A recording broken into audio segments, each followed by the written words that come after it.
RIBIA President-elect Debbie Hodge.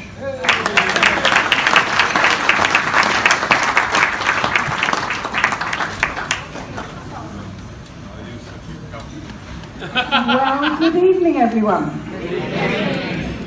Thank you for the kind invitation, Mike, and thank you for the generous hospitality. But more importantly, thank you for choosing to be here.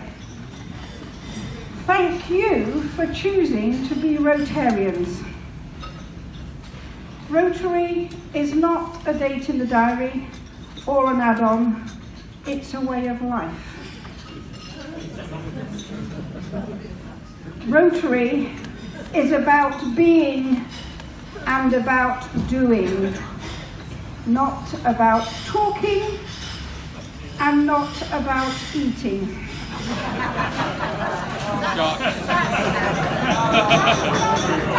I do have to say I'm quite partial to apple crumble. But to be serious, being a Rotarian is a life choice. And it's a life choice that we make because we want to serve our community. It's a life choice because we care about people, the people in our home, the people in our community, the people we work with. And we want to make a difference. That's what Rotary is all about. And this life choice stuff is really quite interesting. Maggie Alphonse was interviewed as she held the Women's Rugby World Cup. And the interviewer said to her, "So Maggie, you must have made so many sacrifices to be here today." And she looked this guy in the eye and said, "I don't make sacrifices, I make life choices." And that's what we've done as Rotarians. We have chosen to follow this path. Now, one of the things I have to share with you is what our RI incoming president, Barry Racine, has picked for his theme for the coming year. The theme that's going to motivate us to be able to do more of the stuff we care about. Barry's theme is Be the Inspiration.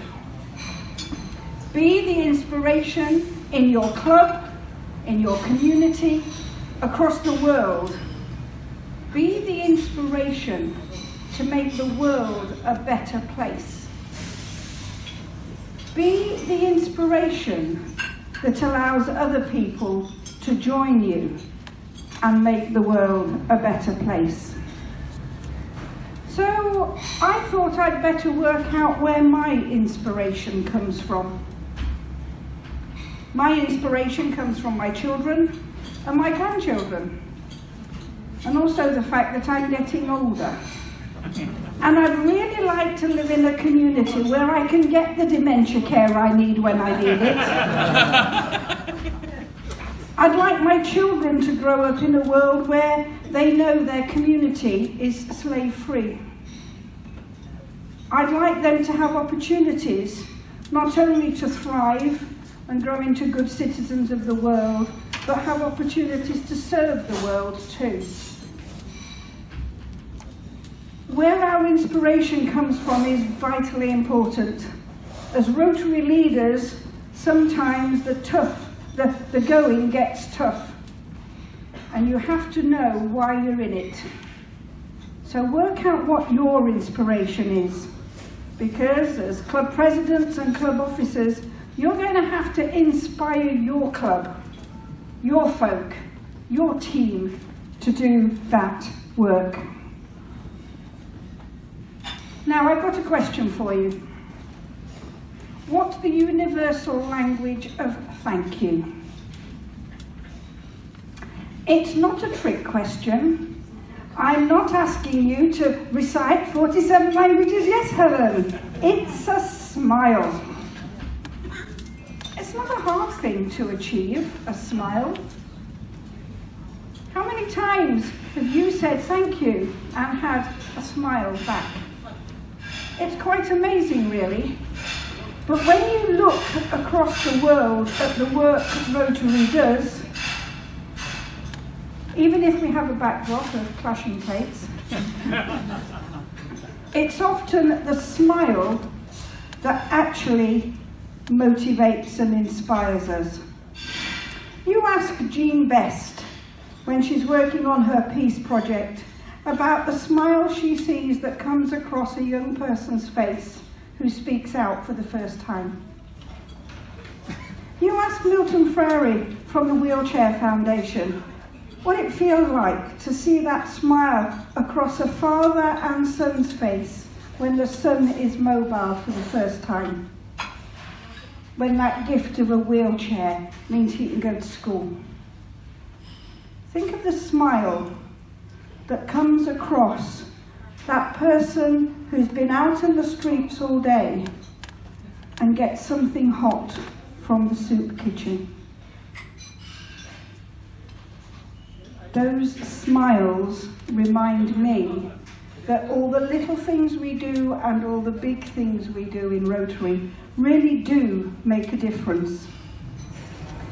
And the difference is seen when the smile transforms pain and sorrow into joy and thankfulness.